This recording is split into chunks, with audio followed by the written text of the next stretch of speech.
Assalamualaikum sahabat sehat dimanapun Anda berada. Menjawab pertanyaan Mbak Serlivia, penyebab gigi ngilu apa saja dokter? Jadi Mbak Serlivia dan semua teman-teman, bahwa gigi ngilu itu disebabkan oleh dua hal. Yang pertama karena terbukanya email, dan yang kedua karena terbukanya akar. Artinya sebenarnya begini, yang bagian linu di sini tuh area dentin ini cukup sensitif ya kalau dia terbuka. Nah, dentin ini bisa terbuka yang pertama kalau emalnya ngelopek atau terbuka atau lepas atau pecah, atau juga karena karies sehingga dentinnya terekspos. Di sini pasti linu. Cara mengatasinya gimana? Pasti kalau linunya karena emalnya terbuka ya ditutup kembali.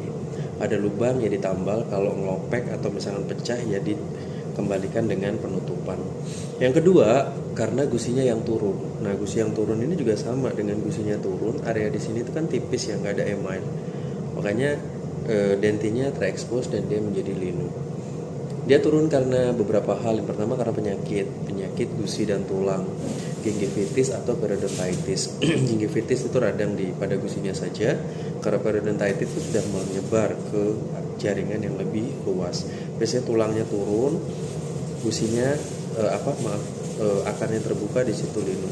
Pada kasus seperti ini yang pertama pasti dilakukan pembersihan ya karang giginya, terus kemudian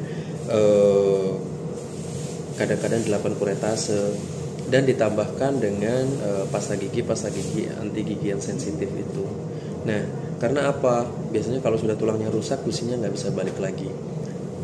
Harapannya dengan bahan aktif yang ada di pasta gigi itu bisa menutup pori-pori di bagian dentin ini sehingga linunya bisa berkurang, tapi prosesnya panjang.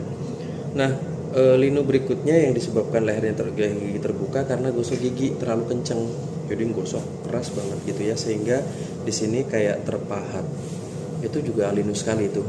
Nah, pada kasus ini yang pertama harus diperbaiki cara gosok giginya, nggak boleh horizontal, harus dia memutar dan nggak boleh keras. Nah, berikutnya dilakukan penambalan. Hanya saja penambalan pada leher gigi ini sangat kritikal, jadi butuh pengalaman yang tinggi, karena kalau tidak dia tambalannya nggak halus, akhirnya semakin banyak bakteri plak yang ada di situ.